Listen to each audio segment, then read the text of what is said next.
Il semblait n'être qu'un employé ordinaire, jusqu'à ce qu'on le provoque publiquement à piloter un hélicoptère pour divertir les autres. D'un geste calme, il relève le défi et surprend tout le monde par une performance impeccable. Ce qu'il révèle ensuite transforme les moqueries en silence et expose des secrets auxquels personne n'était préparé. Avant de commencer cette histoire, n'oubliez pas de vous abonner à notre chaîne, de laisser un like sur la vidéo, ce qui est très important pour nous, et de nous dire depuis quelle ville vous écoutez cette histoire. La chaleur de mars à Paris semblait encore plus intense, au 23e étage de la tour d'affaires de Dubois & Associés, l'un des plus grands cabinets de conseil en entreprise du pays. Les fenêtres miroirs reflétaient le mouvement frénétique du parvis de la Défense, tandis qu'à l'intérieur, dans une salle de réunion avec vue panoramique, se déroulait une autre rencontre du haut commandement de l'entreprise. Édouard Laurent ajusta discrètement son uniforme bleu marine de la maintenance et poussa son chariot à outils dans le couloir ciré. À 52 ans, ses cheveux grisonnants contrastaient avec la posture ferme de celui qui portait des décennies d'expérience sur ses épaules. Personne ici ne savait que cet homme simple, aux mains calleuses et au sourire aimable, gardait des secrets qui pourraient ébranler toute la structure de cette tour de verre et d'acier. Cela faisait 6 mois qu'Édouard avait commencé à travailler à la maintenance, 6 mois à observer, à écouter, à apprendre la réalité qui se cachait derrière les chiffres impressionnants qui parvenaient jusqu'à son bureau d'actionnaire majoritaire. Car Édouard Laurent n'était pas seulement un employé de la maintenance, il était le fondateur et propriétaire de Dubois & Associés, l'entreprise qu'il avait créée de toutes pièces, 25 ans plus tôt, dans un petit bureau au cœur de Paris. Mais c'était un secret que lui seul connaissait. Ce jeudi matin-là, Édouard fut appelé pour réparer la climatisation de la salle de réunion principale. Valérie Dubois, directrice commerciale de l'entreprise, menait une présentation pour les principaux cadres.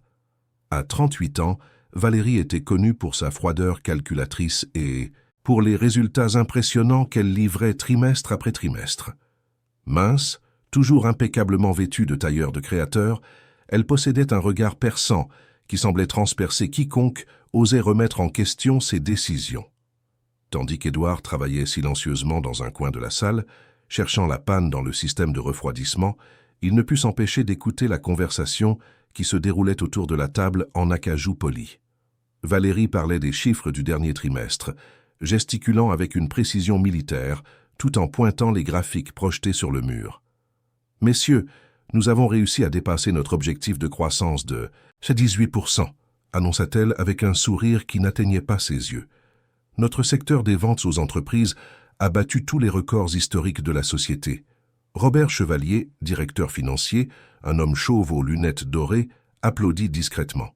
« Félicitations Valérie, comme toujours des résultats exceptionnels. » « Merci Robert, mais je voudrais souligner que ces chiffres n'ont été possibles que parce que notre équipe comprend qu'ici, il n'y a pas de place pour la médiocrité, continua Valérie, sa voix prenant un ton qui fit que les personnes présentes se tortillèrent mal à l'aise sur leurs fauteuils en cuir. Édouard serra une vis plus fort que nécessaire. Au cours des derniers mois, il avait été le témoin direct de ce que Valérie appelait « ne pas accepter la médiocrité ». Il avait vu Caroline Lefebvre, une jeune analyste, pleurer dans les toilettes après avoir été humiliée publiquement pour avoir remis en question une stratégie. Il avait consolé Marc Olivier, un coordinateur des ventes qui avait développé une crise de panique après des mois de pression abusive. Il avait assisté à des réunions où les employés étaient traités comme des numéros, sans aucune considération pour la personne derrière le badge.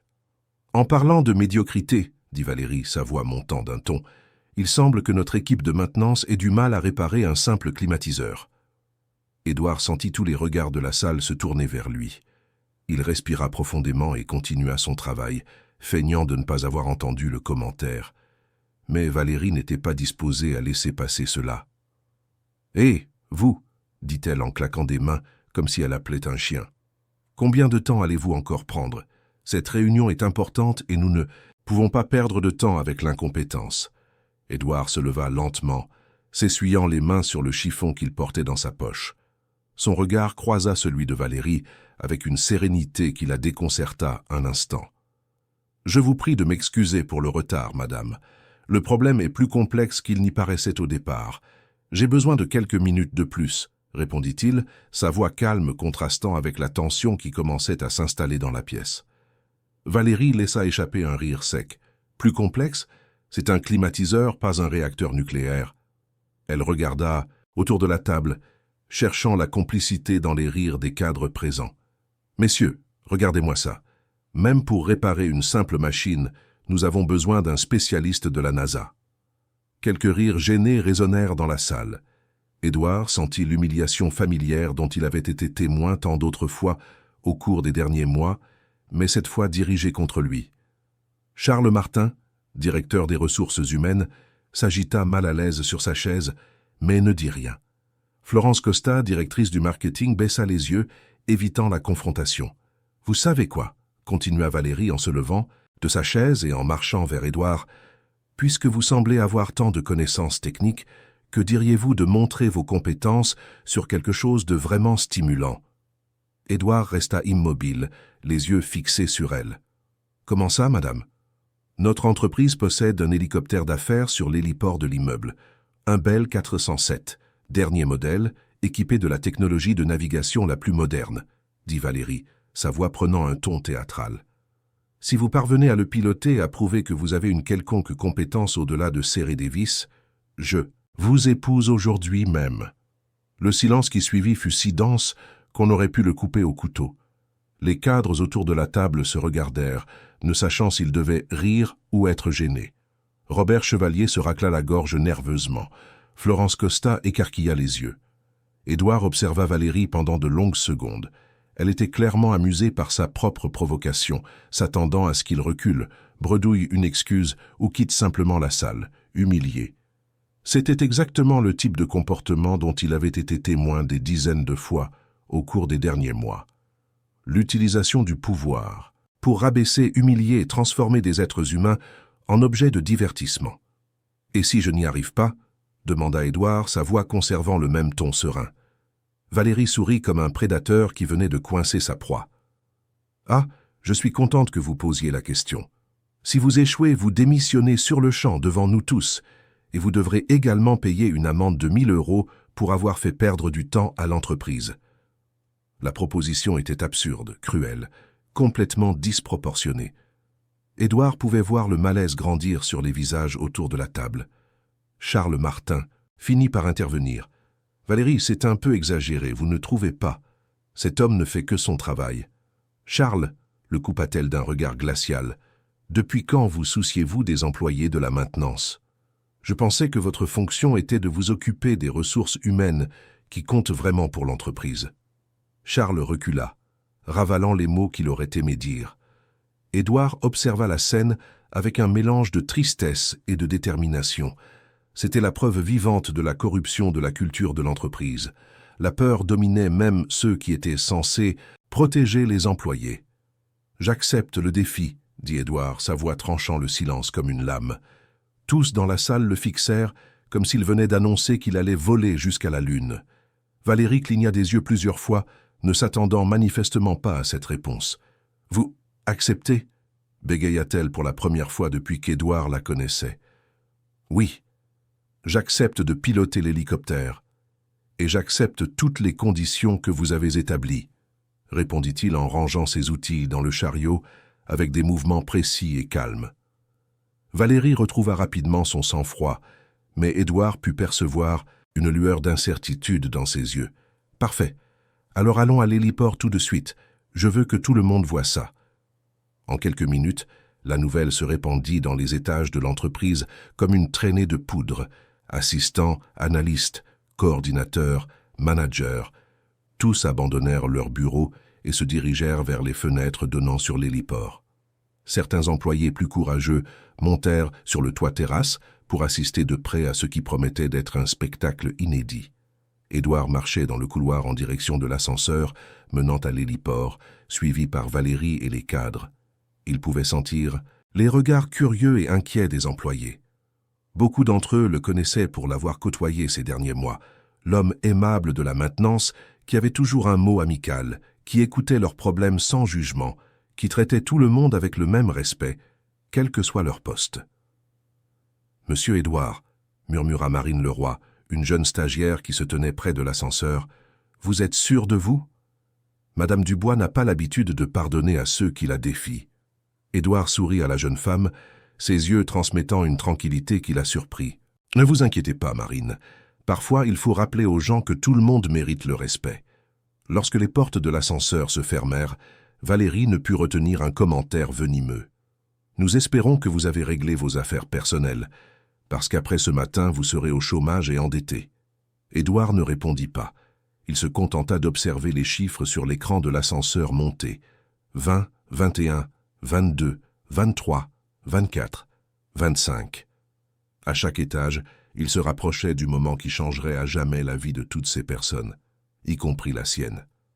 Non, pas en tant qu'Édouard Laurent, l'employé de la maintenance, mais en tant qu'Édouard Laurent, l'homme qui avait fondé cette entreprise avec le rêve de créer un environnement où la dignité et le respect seraient les piliers de tout succès.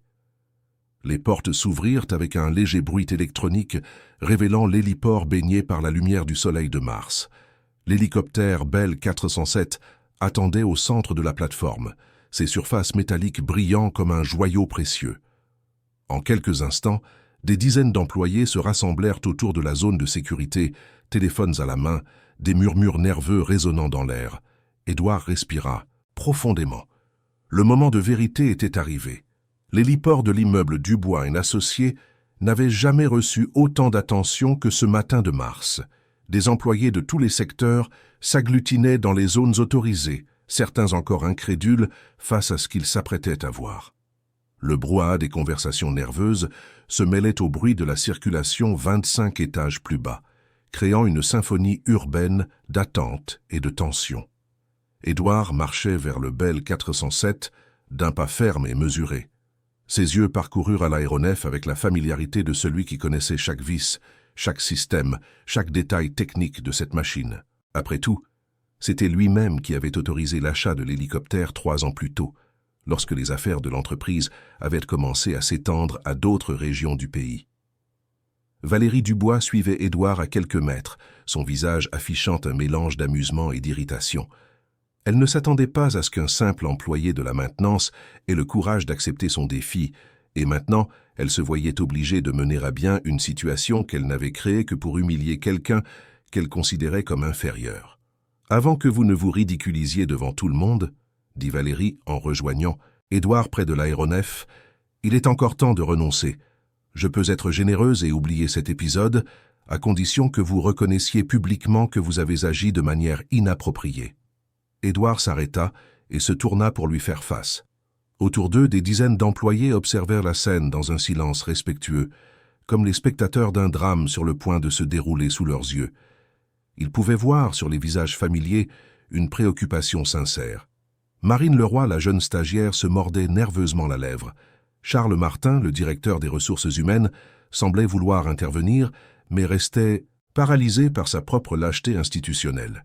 « Madame Dubois, » répondit Édouard, sa voix calme résonnant sur la plateforme, « vous avez fait une proposition et je l'ai acceptée. Je n'ai pas l'habitude de revenir sur ma parole. »« Votre parole » laissa-t-elle échapper un rire sec. « Vous êtes un employé de la maintenance. Quelle valeur peut avoir la parole de quelqu'un qui passe ses journées à réparer des robinets et des climatiseurs ?» Le silence qui suivit fut troublant. Édouard ressentit la douleur de ces mots non pas pour lui-même, mais pour tous les employés qu'il avait vus traités de la même manière au cours des 6 derniers mois. Des gens travailleurs, dévoués, avec des familles à soutenir et des rêves à réaliser, réduits à des objets jetables chaque fois que quelqu'un, avec plus de pouvoir, ressentait le besoin de gonfler son propre ego. « La parole de n'importe qui a de la valeur, madame, quel que soit l'uniforme qu'il porte ou le poste qu'il occupe, » dit Édouard, en commençant à contourner l'hélicoptère pour vérifier les systèmes externes.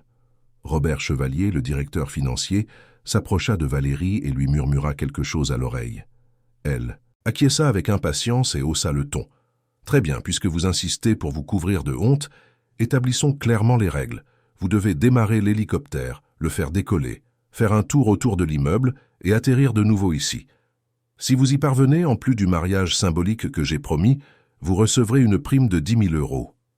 Un murmure de surprise parcourut la foule. 10 000 € était une somme importante, près de 3 fois le salaire annuel d'un employé de la maintenance. Valérie avait considérablement augmenté la mise, peut-être pour rendre encore plus dramatique la chute qu'elle s'attendait à voir. « Et si je n'y arrive pas ?» demanda Édouard, bien qu'il connaisse déjà la réponse. « Licenciement immédiat, amende de 1 000 € et vous ne travaillerez plus jamais dans aucune entreprise de notre groupe, » répondit-elle en croisant les bras avec satisfaction. « De plus, vous devrez présenter des excuses publiques à tous les employés présents pour avoir fait perdre du temps à l'entreprise. » Édouard acquiesça sereinement.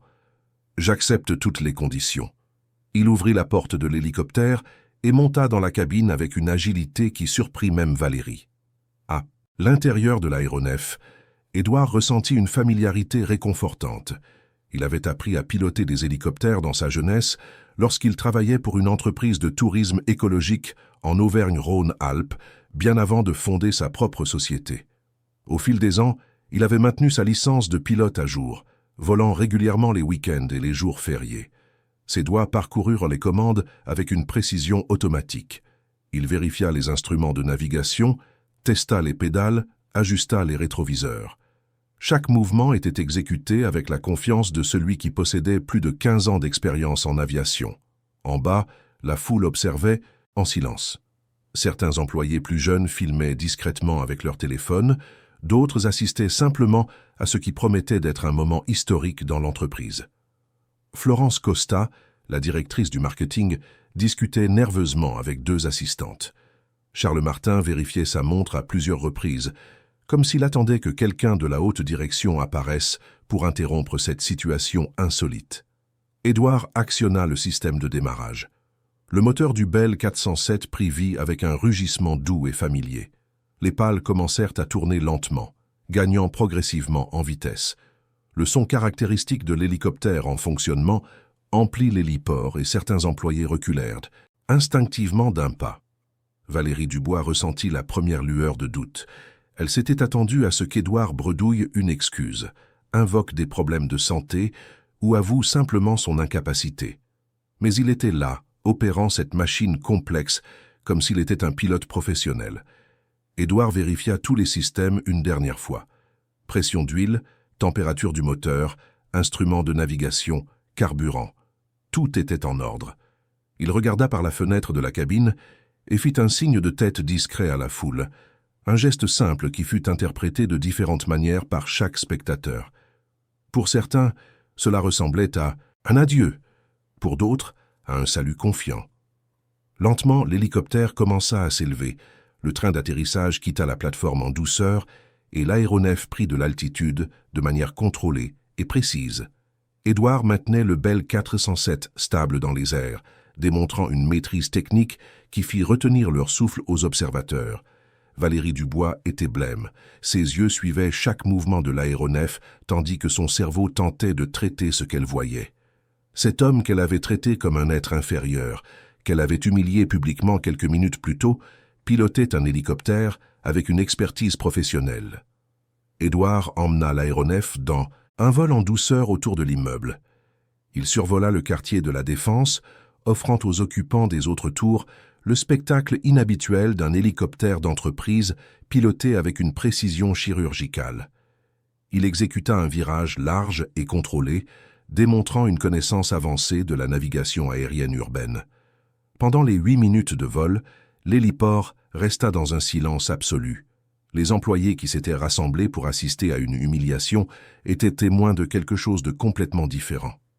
C'était comme assister à une révélation au ralenti, chaque seconde détruisant des préjugés et des certitudes qui semblaient inébranlables quelques instants auparavant. Édouard revint vers l'immeuble en exécutant une approche parfaite.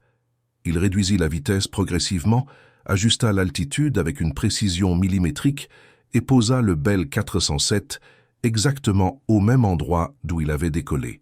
Le train d'atterrissage toucha la plateforme avec une douceur qui témoignait d'années d'expérience et d'une maîtrise technique absolue. Tandis qu'il éteignait les systèmes de l'aéronef, Édouard respira profondément. La partie la plus facile était terminée. Venait maintenant le véritable défi, révéler son identité et faire face aux conséquences de 6 mois d'observation silencieuse. Il descendit de l'hélicoptère sous le regard stupéfait de dizaines de personnes. Le silence était si complet qu'on pouvait entendre le bruit des pales ralentir progressivement jusqu'à s'arrêter. Édouard se dirigea vers Valérie Dubois, qui restait immobile comme une statue, son visage affichant une pâleur qui contrastait de façon spectaculaire avec son arrogance habituelle. « Vol terminé, madame, » dit Édouard, sa voix tranchant le silence comme une lame. « Je crois avoir rempli toutes les conditions établies. » Valérie le regardait comme si elle voyait un fantôme. Son esprit tentait désespérément de trouver une explication rationnelle à ce qu'elle venait de voir. Peut-être qu'Édouard avait une expérience militaire. Peut-être était-ce un hobby, coûteux qu'il gardait secret. Peut-être avait-il travaillé auparavant dans l'aviation. « Comment avez-vous appris à piloter ?» parvint-elle enfin à bégayer. Édouard sourit, mais ce n'était pas un sourire de victoire ou de vengeance. C'était le sourire triste de quelqu'un qui avait découvert des vérités douloureuses sur quelque chose qu'il aimait profondément. « C'est une longue histoire, Madame Dubois. Une histoire qui a commencé il y a 25 ans, quand un jeune entrepreneur a eu le rêve de créer une entreprise basée sur le respect, la dignité et la valorisation humaine. » Il fit une pause, observant les visages autour de lui, des employés qu'il avait connus au cours des 6 derniers mois, des personnes dont il connaissait les histoires personnelles, dont il avait été témoin des difficultés, dont il avait écouté les rêves et les peurs lors de conversations informelles dans les couloirs et les ascenseurs. « Mon nom est Édouard Laurent, et je suis le fondateur et propriétaire majoritaire de Dubois & Associés. » L'impact de ces mots fut physique. Certains employés firent un pas en arrière, d'autres couvrirent leur bouche de leurs mains en signe de surprise. Marine Leroy écarquilla les yeux et murmura quelque chose d'inaudible. Charles Martin devint livide, réalisant instantanément les implications de ce qu'il venait d'entendre. Valérie Dubois resta silencieuse pendant de longues secondes, comme si son cerveau refusait de traiter l'information. Quand elle parla enfin, sa voix sortit comme un murmure rauque. « C'est impossible. Édouard Laurent vit en Suisse. Il s'est retiré de l'entreprise il y a 5 ans. Je ne l'ai jamais vu personnellement, mais je sais qu'il vit en Suisse. Oui, j'ai une maison en Suisse où je passe quelques mois par an à m'occuper d'autres affaires. » L'interrompit Édouard. « Mais au cours des 6 derniers mois, j'étais ici même, au 23e étage de cette entreprise que j'ai bâtie de toutes pièces. » Il commença à marcher lentement sur la plateforme, passant près des groupes d'employés qui l'observaient en état de choc absolu. Certains tentaient de concilier l'image du gentil employé de la maintenance avec la figure légendaire du fondateur de l'entreprise. Pendant ces 6 mois, j'ai travaillé comme Édouard de la maintenance. J'ai réparé des climatiseurs, changé des ampoules, déverrouillé des portes, écouté des histoires, rencontré des gens. Et j'ai découvert que l'entreprise que j'avais fondée avec tant d'amour s'était transformée en quelque chose de méconnaissable. Édouard s'arrêta devant Charles Martin qui évitait son regard. « Charles, combien de plaintes pour harcèlement moral sont parvenues à votre service l'année dernière ?» Charles déglutit difficilement. « Monsieur Laurent, ce sont des cas isolés, des problèmes d'adaptation. »« 47, l'interrompit Édouard. 47 plaintes formelles pour harcèlement moral. Je le sais parce que j'ai accès à tous les rapports confidentiels des RH. Et savez-vous combien ont abouti à des mesures efficaces? 0. » Un murmure d'indignation parcourut les employés présents. Édouard continua sa marche, se dirigeant maintenant vers Robert Chevalier. « Robert, quel a été notre taux de rotation du personnel l'année dernière? » « Monsieur Laurent, ce sont des informations confidentielles. » 38%, le plus élevé de l'histoire de l'entreprise. Des personnes talentueuses, dévouées, qui quittent la société non pas pour de meilleures opportunités, mais parce qu'elles ne supportent plus un environnement de travail toxique. Édouard s'arrêta finalement devant Valérie Dubois, qui restait immobile, son visage affichant une pâleur cadavérique. Il l'observa pendant de longues secondes avant de parler, sa voix chargée d'une profonde tristesse. « Et vous, Valérie? Vous qui, il y a 5 minutes, étiez prête à m'épouser si je parvenais à piloter l'hélicoptère, » dit-il, un ton ironique colorant ses paroles. « Savez-vous combien d'employés ont demandé un transfert de service spécifiquement pour ne pas travailler sous votre supervision? 16, en 6 mois. » Valérie tenta de parler, mais les mots refusèrent de sortir. Édouard continua, son ton devenant plus ferme. « Savez-vous combien de rapports médicaux pour syndrome d'épuisement professionnel, anxiété et dépression ont été présentés par des employés de votre service? 9. 9 personnes qui ont atteint la limite de l'épuisement émotionnel à cause de l'environnement de terreur que vous avez créé. Le silence sur l'héliport était assourdissant. Les employés qui avaient été témoins ou avaient vécu des situations similaires ressentaient un mélange de soulagement et de justice. Enfin, quelqu'un mettait un nom et des chiffres sur la souffrance qu'ils avaient endurée en silence. Édouard se tourna pour faire face à toutes les personnes présentes. Sa posture avait complètement changé. Il n'était plus l'humble employé de la maintenance, mais le leader qui avait bâti cette entreprise de ses propres mains. Pendant 6 mois, j'ai utilisé ce déguisement parce que je voulais comprendre où j'avais échoué en tant que fondateur. Je voulais savoir comment une entreprise que j'ai créée sur la base de valeurs humaines était devenue un endroit où les gens avaient peur d'aller travailler. Il fit une pause, observant chaque visage dans la foule. Et maintenant, je sais.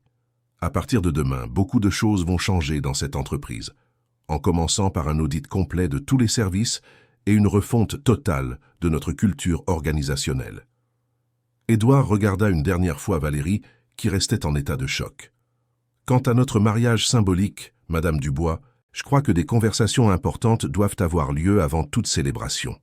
Sur ces mots, Édouard se dirigea vers l'ascenseur, laissant derrière lui un héliport rempli de personnes en train de digérer la révélation la plus percutante de l'histoire de cette entreprise.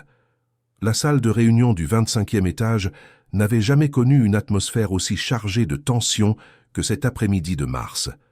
Édouard Laurent, désormais reconnu par tous comme le véritable propriétaire de Dubois & Associés, avait convoqué une réunion extraordinaire avec tous les directeurs, managers et chefs de service de l'entreprise.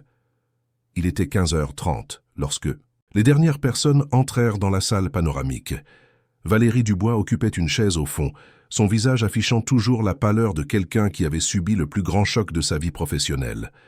Robert Chevalier feuilletait nerveusement quelques papiers, tandis que Charles Martin vérifiait son téléphone à plusieurs reprises, comme s'il attendait un message salvateur. Édouard entra dans la salle, vêtu du même uniforme bleu marine de la maintenance. La décision de conserver ses vêtements de travail n'était pas fortuite. C'était un rappel visuel puissant que, pendant 6 mois, il avait parcouru les mêmes couloirs que ses employés, vécu la même réalité, était témoin des mêmes abus. « Bonjour à tous », dit Édouard, sa voix résonnant dans la salle silencieuse. « J'imagine que certains d'entre vous sont encore en train de digérer les révélations de ce matin.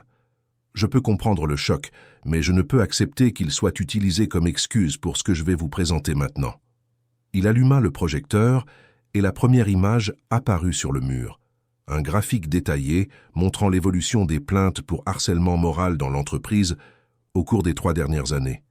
La courbe ascendante était alarmante, passant de 5 cas annuels à 47 au cours de la dernière période. « Ce ne sont pas seulement des statistiques », continua Édouard en montrant le graphique. « Chaque chiffre représente une personne réelle, avec une famille, des rêves, des peurs et des besoins.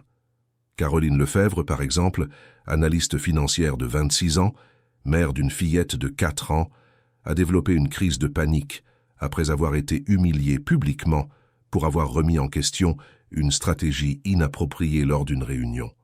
Valérie s'agita mal à l'aise sur sa chaise. Elle se souvenait parfaitement de l'épisode. Caroline avait osé suggérer une approche différente pour un client difficile, et Valérie l'avait ridiculisé devant toute l'équipe, disant que les stagiaires ne donnent pas d'avis, elles exécutent les ordres. Marc-Olivier, coordinateur des ventes, 41 ans, père de 2 adolescents. Édouard changea de diapositive, montrant maintenant des données spécifiques sur les congés maladie. 3 mois d'arrêt pour anxiété sévère, après avoir été soumis à des pressions abusives et à des menaces constantes de licenciement pour ne pas avoir atteint des objectifs irréalistes. Robert Chevalier transpirait. Il avait été responsable de l'établissement des objectifs mentionnés par Édouard, sachant pertinemment qu'ils étaient impossibles à atteindre, mais cédant à la pression de Valérie pour des résultats de plus en plus agressifs. Florence Luz, assistante administrative, 53 ans, poursuivit Édouard, sa voix prenant un ton plus grave. 22 ans dans l'entreprise, employé exemplaire, a développé une dépression sévère après avoir été constamment méprisé et voir ses compétences remises en question publiquement par des superviseurs qui auraient pu être ses enfants. Le silence dans la salle était glacial. Édouard passa à la diapositive suivante. des données financières montrant l'impact direct de l'environnement toxique sur les résultats de l'entreprise.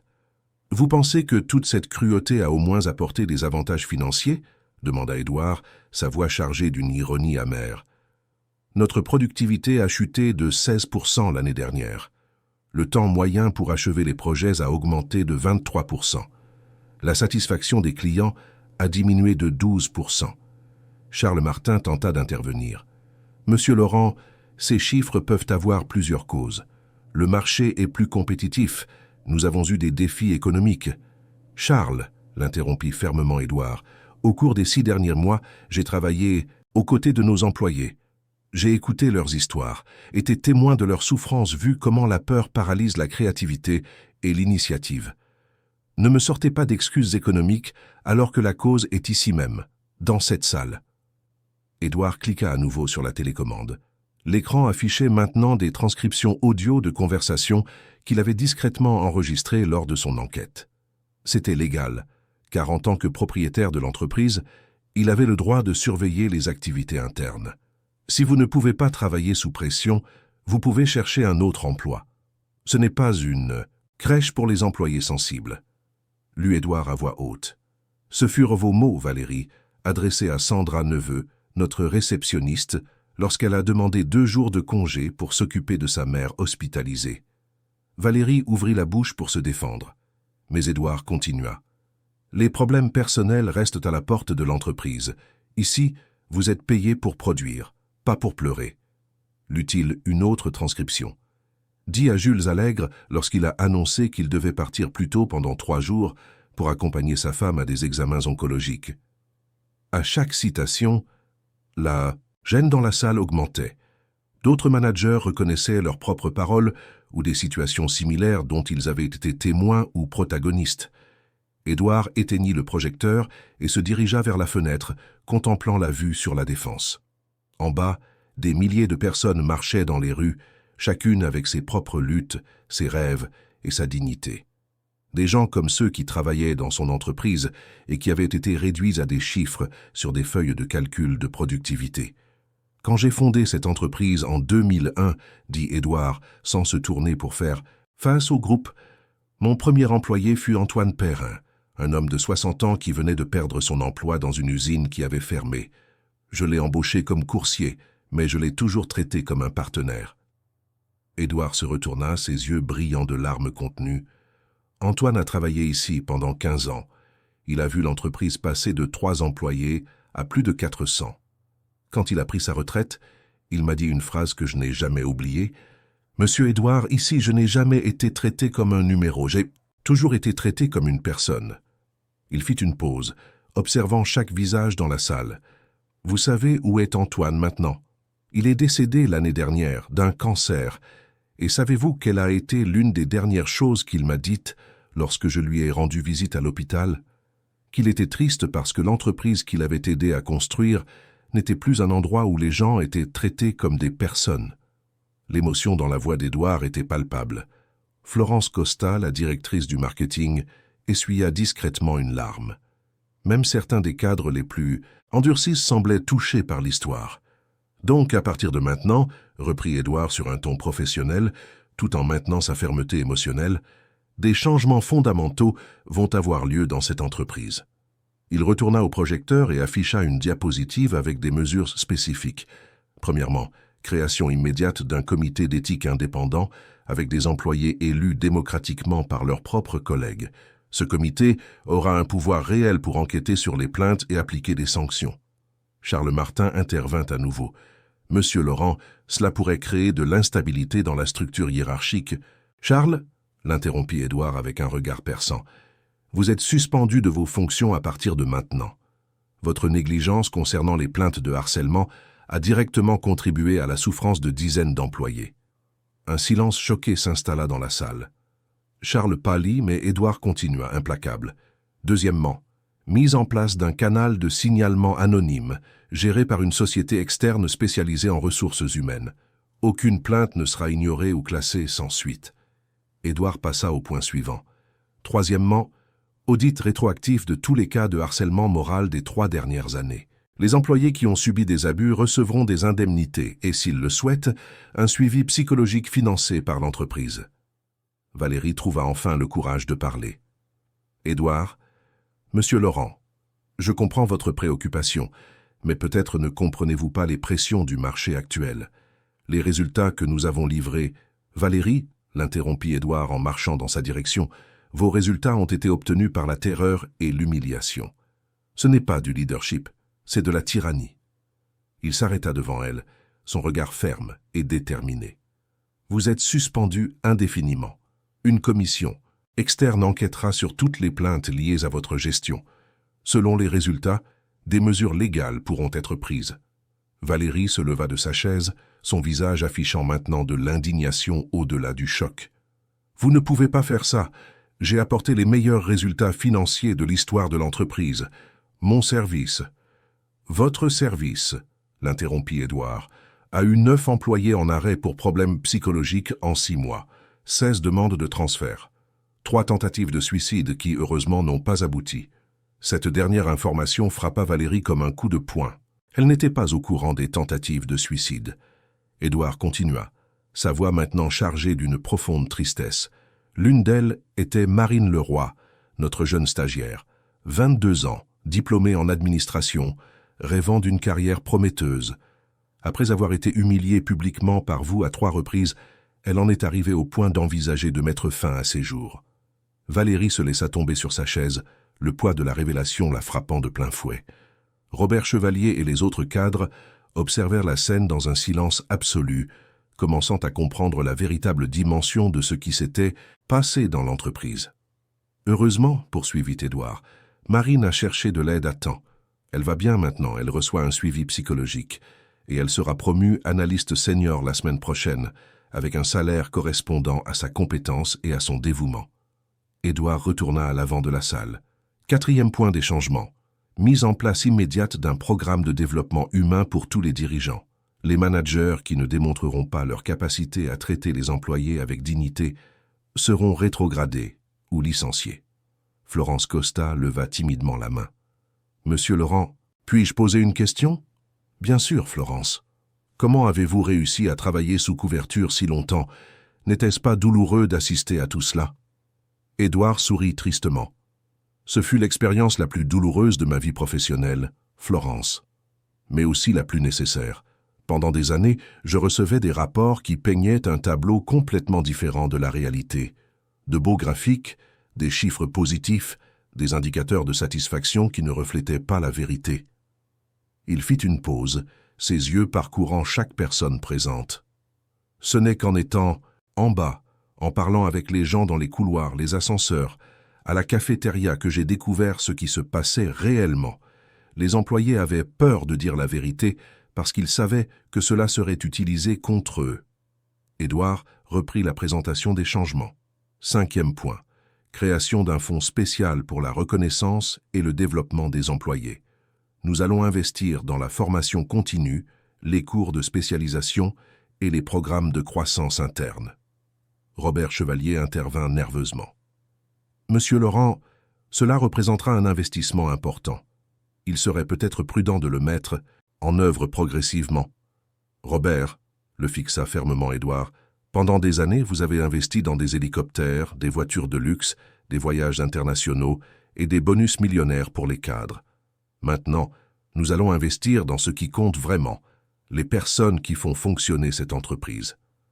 Édouard cliqua sur la dernière diapositive, une photo de l'équipe originale de l'entreprise datant de 2001. 5 personnes souriantes dans un petit bureau au cœur de Paris. « Regardez cette photo », dit-il, la voix étranglée par l'émotion. « Antoine Perrin, que j'ai mentionné plus tôt. Louise Lambert, notre première comptable, qui travaille toujours ici et est l'une des personnes les plus intègres que je connaisse. Pierre Augustin, qui a commencé comme assistant et est aujourd'hui notre directeur des opérations. Carmen Rousseau, qui a commencé comme réceptionniste et est devenue coordinatrice du service client. » Édouard se tourna vers le groupe, ses yeux brillants d'une détermination renouvelée.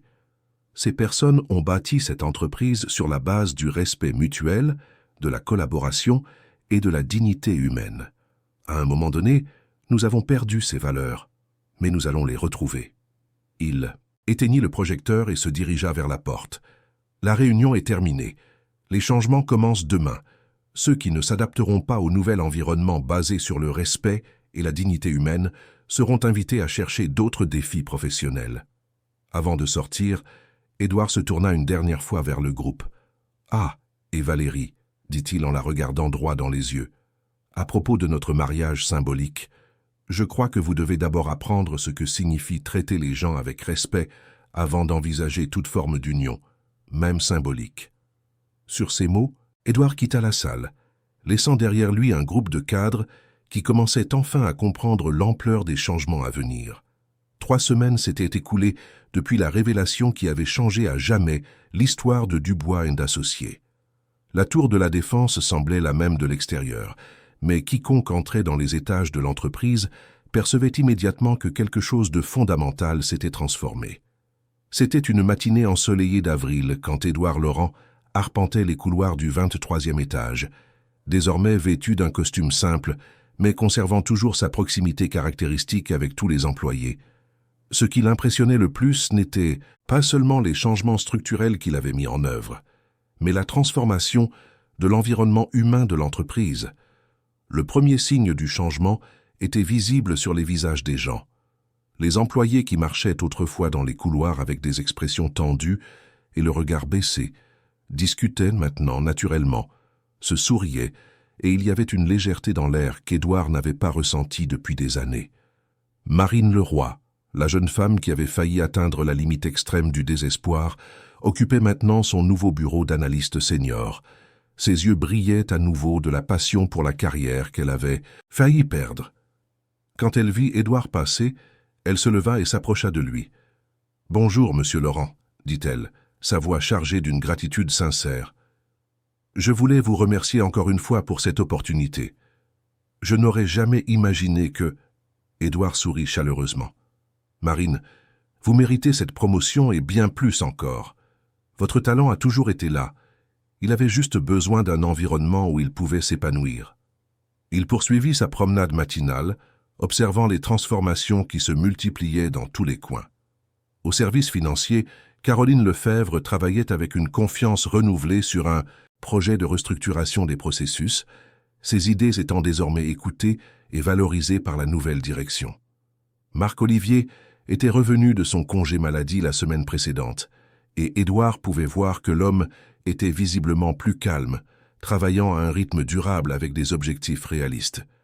La plus grande transformation, cependant, se situait au service des ressources humaines. Louise Lambert, la comptable qui avait travaillé avec Édouard depuis les premiers jours de l'entreprise, avait été promue directrice des ressources humaines. À 54 ans, Louise apportait à ce poste des décennies d'expérience et, plus important encore, les valeurs humaines que l'entreprise avait perdues en cours de route. Édouard frappa à la porte de son bureau qui fonctionnait désormais avec la politique de la porte ouverte qu'il avait instituée. « Bonjour Louise », dit-il en entrant dans l'espace autrefois commandé par Charles Martin. « Comment se déroule la mise en œuvre du nouveau programme ?» Louise leva les yeux des rapports qu'elle analysait, son visage affichant un sourire sincère. « Édouard, les chiffres sont impressionnants. Au cours des 3 dernières semaines, nous n'avons reçu que 2 plaintes via le canal anonyme, et toutes 2 ont été résolues immédiatement par des conversations constructives. » Elle montra une feuille de calcul détaillée. Comparez cela avec les 15 plaintes que nous recevions chaque mois avant les changements. Et regardez ça. Notre enquête hebdomadaire sur le climat organisationnel montre que 87% des employés se sentent plus motivés pour travailler. Édouard ressentit une profonde émotion en voyant les chiffres. Ce n'étaient pas seulement des statistiques, mais la confirmation que des vies humaines étaient transformées positivement. « Et les demandes de transfert interne ?» demanda-t-il. « Elles sont tombées à 0, répondit Louise avec satisfaction. En fait, nous avons eu 5 personnes d'autres entreprises qui ont demandé à être transférées pour travailler avec nous. Les nouvelles de notre transformation se sont répandues sur le marché. » Édouard acquiesça avec approbation. « Et Valérie, où en est l'enquête ?» Le visage de Louise devint plus sérieux. La commission externe a conclu son rapport vendredi dernier. Il y a 43 cas documentés de harcèlement moral direct. en plus de la contribution à un environnement de travail toxique qui a affecté indirectement plus de 70 employés. Édouard soupira profondément. Même en sachant que cette conclusion était inévitable, il ressentait encore une pointe de tristesse. Valérie était talentueuse sur le plan technique, mais elle avait laissé le pouvoir corrompre son humanité. Accepte-t-elle de participer au programme de réhabilitation que nous avons offert ? Demanda Édouard. Elle a refusé, répondit Louise. En fait, elle a accepté une offre d'une entreprise concurrente. D'après ce que j'ai entendu, elle va recommencer en tant que directrice régionale. Édouard y réfléchit. D'une part, il se sentait soulagé. Valérie devait apprendre ses leçons loin de l'entreprise, dans un environnement où elle pourrait reconstruire son approche professionnelle sans porter le poids de ses décisions passées. Et Robert Chevalier ? C'est un cas intéressant, dit Louise en feuilletant d'autres documents. Robert a demandé à participer au programme de développement du leadership humanisé. Il a reconnu publiquement ses erreurs et montre de réels changements. Édouard sourit. Robert avait toujours été une personne techniquement compétente. Il avait juste perdu le cap dans l'environnement toxique que l'entreprise était devenue.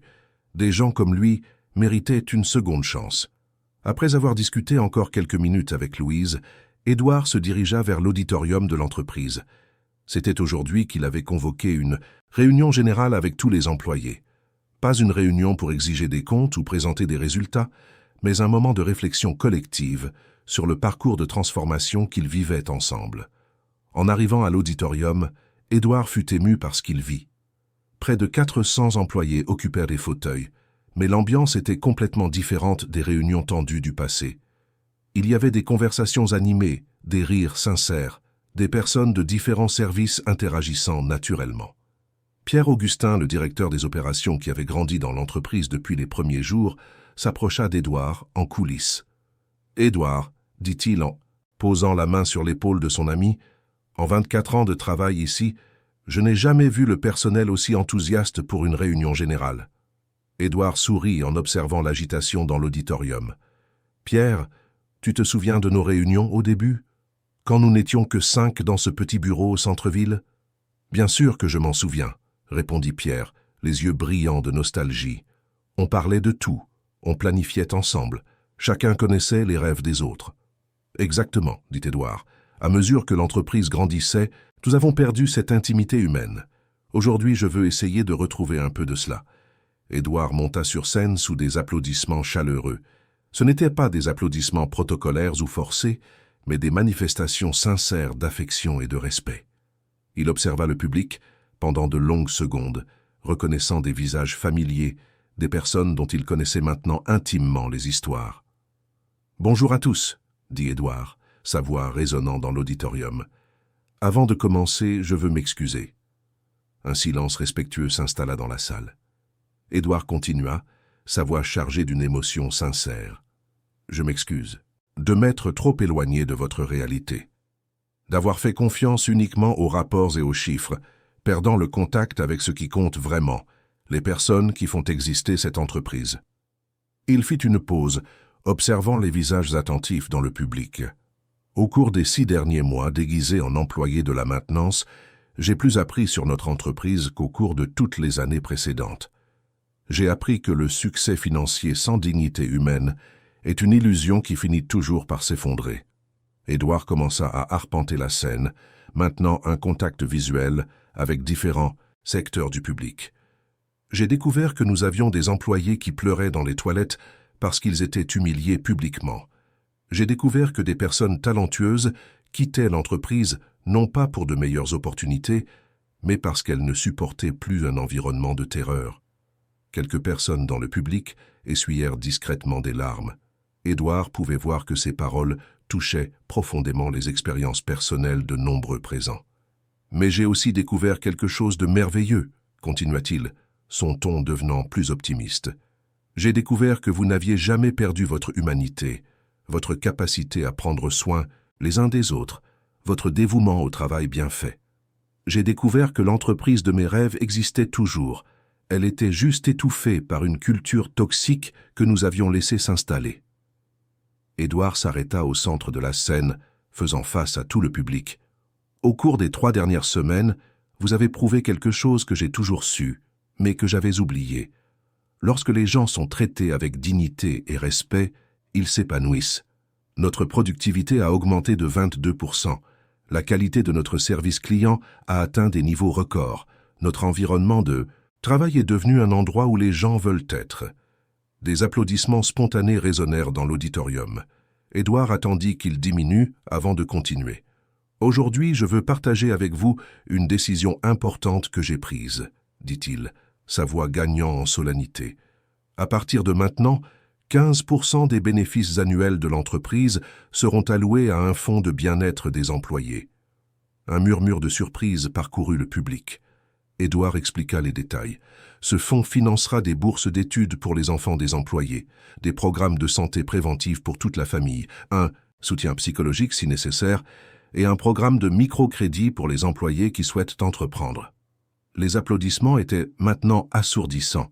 Les gens se levaient spontanément, manifestant une émotion qu'Édouard n'avait pas vue depuis des années dans l'entreprise. « Mais il y a quelque chose d'encore plus important que je veux partager, » dit Édouard, attendant le retour du silence. « Je veux vous raconter une histoire sur un homme nommé Antoine Perrin. » Édouard relata l'histoire du premier employé de l'entreprise, de son embauche à ses dernières paroles à l'hôpital. Quand il eut terminé, il n'y avait pas un œil sec dans l'auditoire. Antoine m'a appris qu'une entreprise est bien plus que des chiffres sur des feuilles de calcul. C'est une communauté de personnes qui passent la majeure partie de leur vie ensemble, à construire quelque chose de plus grand qu'elles-mêmes. Édouard fit sa conclusion, la voix étranglée par l'émotion. « Je vous promets que je ne perdrai plus jamais de vue ce qui compte vraiment. Cette entreprise redeviendra un endroit où les gens sont traités comme des personnes, où les talents sont valorisés, où la dignité est le carburant qui fait tout fonctionner. » Il sourit, regardant les visages émus dans le public. « Et pour ceux qui ont posé des questions sur mon mariage symbolique avec l'ancienne directrice Valérie, » dit Édouard, provoquant les rires du public, « j'ai décidé que je suis déjà marié. Marié à cette entreprise, à vous, aux valeurs qui nous ont amenés jusqu'ici. » Les applaudissements finaux durèrent plus de 5 minutes. Édouard descendit de la scène et fut salué par des dizaines d'employés. Étreinte, larmes de joie, mots de gratitude se mêlaient dans une célébration spontanée de renouveau et d'espoir. Plus tard, lorsque l'agitation se calma, Édouard monta seul à l'héliport. Le Bell 407 était garé au même endroit où tout avait commencé 3 semaines plus tôt, mais maintenant, cet hélicoptère ne représentait plus un symbole d'arrogance ou de pouvoir. Édouard s'approcha de l'aéronef et toucha doucement sa coque métallique. Il sourit en se souvenant des paroles de Valérie ce matin transformateur. S'il parvenait à piloter l'hélicoptère, elle l'épouserait. Ironiquement, en pilotant cette machine, Édouard s'était marié à quelque chose de bien plus important, au renouveau de ses valeurs et à l'engagement de ne plus jamais perdre de vue la dignité humaine. Le soleil commençait à se coucher sur Paris, teintant les vitres des immeubles environnants de nuances dorées. Édouard observa le mouvement de la ville en contrebas, pensant à toutes les personnes qui, comme lui, cherchaient à construire quelque chose de significatif dans leur vie professionnelle. Il sortit son téléphone et tapa un message à Louise Lambert. « Organise une réunion pour la semaine prochaine. Je veux discuter de l'expansion de notre modèle de gestion humanisée aux autres entreprises du groupe. » Avant de redescendre au bureau, Édouard regarda une dernière fois l'hélicoptère. Cette machine avait été le catalyseur d'une transformation qui allait changer des centaines de vies. Et la leçon la plus importante qu'elle laissait était simple. Le véritable carburant qui fait décoller toute organisation n'est ni la peur, ni la pression, ni l'humiliation. C'est le respect. Fin de l'histoire. Chers auditeurs, j'espère que l'histoire d'Édouard Laurent et de son parcours de transformation d'entreprise a profondément touché vos cœurs. Ce récit nous rappelle que, dans n'importe quel environnement de travail, quel que soit le poste que nous occupons, nous avons toujours le choix de traiter les gens avec dignité et respect. Édouard a découvert que le véritable succès ne se mesure pas seulement en chiffres financiers, mais dans la capacité à créer des environnements où les gens peuvent s'épanouir en tant qu'êtres humains. Son courage de se déguiser et de vivre la réalité de ses employés nous enseigne que le véritable leadership exige de la proximité, de l'empathie et de l'humilité. Si cette histoire a résonné avec votre propre expérience, si vous avez reconnu des situations similaires dans votre vie professionnelle, ou si vous avez simplement été ému par ce parcours de rédemption et de transformation, je vous invite à laisser votre like, à vous abonner à notre chaîne et à partager dans les commentaires quelle partie de l'histoire vous a le plus marqué. Chaque jour, je vous apporte des récits intenses comme celui-ci qui révèlent le côté le plus profond de l'âme humaine et nous inspirent à être de meilleures versions de nous-mêmes. Des histoires qui nous rappellent que quelle que soit la position que nous occupons, nous pouvons toujours choisir la dignité, le respect et la compassion. Je vous attends au prochain épisode, où nous explorerons une fois de plus les complexités émotionnelles qui rendent notre existence si riche et transformatrice. Merci de faire partie de ce voyage avec moi.